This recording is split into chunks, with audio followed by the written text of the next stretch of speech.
यामध्ये मी माझं संबोधन अध्यक्ष महोदय विधानसभा निवडणुकीच्या अध्यक्ष महोदय, प्रथमतः मला बोलण्याची संधी दिल्याबद्दल मी आपले मनापासून आभार व्यक्त करतो। मी माझ्या पक्षाच्या वरिष्ठ नेत्याचे त्यांनी मला उमेदवारी दिली आणि नालासोपारा आणि विरारच्या मतदाराचे मनापासून आभार व्यक्त करतो की त्यांनी 47% पेक्षा जास्त मतदार देऊन मतदान करून मला या विधानसभेत पाठवलं। 1,65,000 मध्ये मला विधानसभेत पाठवलं, त्याबद्दल मी त्यांचे मनापासून अभिनंदन करतो। महामहिम राज्यपाल यांच्या अभिभाषणाच्या अभिनंदन प्रस्तावाला पाठिंबा देण्यासाठी मी उभा आहे। महाराष्ट्र राज्याचे मुख्यमंत्री माननीय नामदार देवेंद्रजी फडणवीस यांच्या नेतृत्वात भाजप महायुतीला महाराष्ट्र जनतेने बहुमताने निवडून दिले, यासाठी मी त्यांचा शतशः आभारी आहे। 237 सीट महाराष्ट्राची जनता अतिशय खुश आहे, म्हणून 237 एवढं प्रचंड बहुमत भारतीय जनता पार्टी महायुतीला महाराष्ट्रातील जनतेने दिलेलं आहे। मी सर्व मतदारांचे महाराष्ट्राच्या जनतेचे मनापासून आभार व्यक्त करतो। आता महाराष्ट्र थांबणार नाही, या दृष्टीने महायुती सरकार अधिक वेगवान गतीने काम करणार आहे।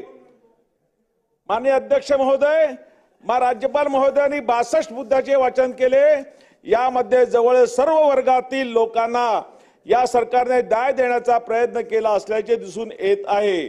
यासाठी या सरकारचे मी अभिनंदन करतो।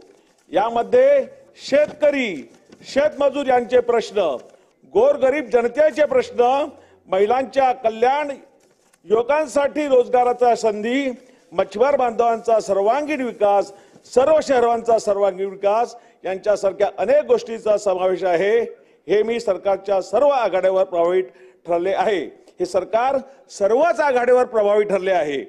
परंतु अध्यक्ष महोदय, या माध्यमातून मला सांगायचे आहे की जसा महाराष्ट्र थांबणार नाही, त्याचप्रमाणे गेले अनेक वर्ष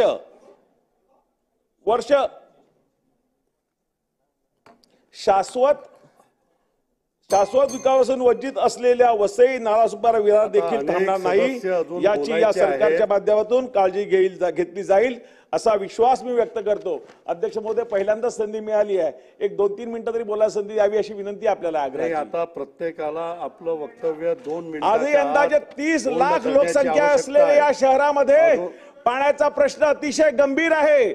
आजही टँकरचे मोठ्या प्रमाणात टँकर तिथे चालतात, आजही मोठ्या प्रमाणामध्ये तिथे टँकर चालतात।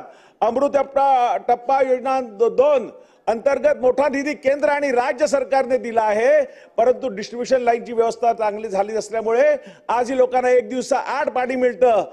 अध्यक्ष महोदय, महाराष्ट्र सरकारने एमजीबीच्या माध्यमातून 185 MLD पाणी दिलं। मी शासकाचं एमएमएचं मनापासून अभिनंदन करतो। ग्रामीण भागाला पुरवठा करण्याची जबाबदारी एमजीबीची आहे, महाराष्ट्र जीवन प्राधिकरणाची आहे।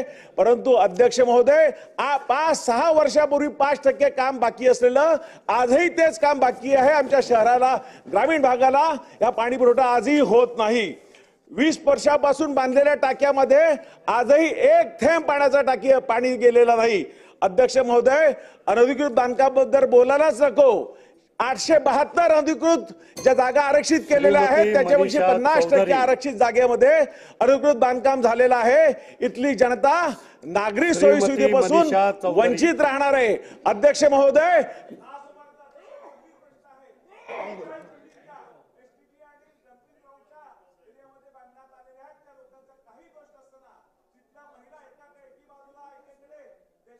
प्रधान करोडो लोकांना घरं देतात, आमच्या इथे गरिबाची घरं तोडण्याचं चाललं आहे। अध्यक्ष महोदय, त्या गरिबांचा काही दोष नाही। आमच्या भगिनींनी सौभाग्य अलंकार विकून तिथे घरं विकत घेतलेली आहेत, परंतु तिथल्या असणाऱ्या प्रशासनाच्या निष्काळजीपणामध्ये त्यांच्या घरात तोडण्याची वेळ आलेली आहे।